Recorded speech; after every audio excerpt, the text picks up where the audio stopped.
asikhulekele.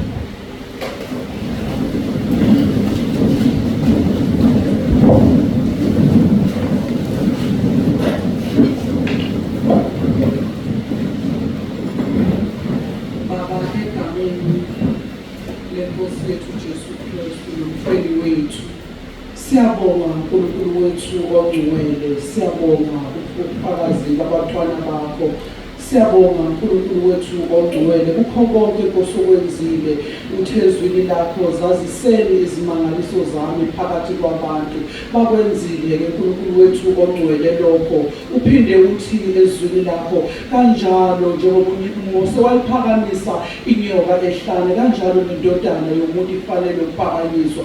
Siyabonga uNkulunkulu wethu ongcwele, sikunikeza udumo, bakhulise uNkulunkulu wethu ongcwele abantwana bakho sebephakamile bakubonga bakudumisa uNkulunkulu wethu ongcwele nobufakazi babo uNkulunkulu wethu ongcwele babiyele bavikele kukho konke kwenqabe labesitheni uNkulunkulu wethu ongcwele ngiyakholwa enhlizweni yami ukuthi baningi abanabo ubufakazi enhlizweni zabo kodwa uNkulunkulu wethu ongcwele mhlasimpe amandla kaSathane yiwona owenzayo ukuthi bafake inkosi ukwesaba. Yakhuleka egameni lakho Nkosi uJesu ukuthi ngelilanga badedele uNkulunkulu wethu ongcwele bakwazi ukukhuluma imangaliso zakho. Siyabonga Nkosi, ngiyacela ubabusise ubakhulise egameni lomfeli wethu uJesu Kristu noyindodana kababa wethu uNkulunkulu.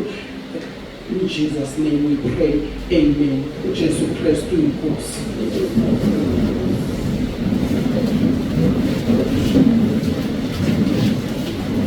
Siyabonga kakhulu bazalwane ukufakazi sesikutholile. Siyacela ukuthi ubizwe isibalo ngaphambili mhlasimpe uma ususukumile usubona ukuthi sesenele wenze inkonzo yokuthobeka konke. Basicela abantu abayisihlanu abawu-5 esathini sesingaba-6 manje akuhle ukudonsa umuntu la. Nathi singakujwayela ukuthi uma ubona ukuthi usudejekile ngiyakuthoba uNkulunkulu ukupha ithuba ngelinye ilanga.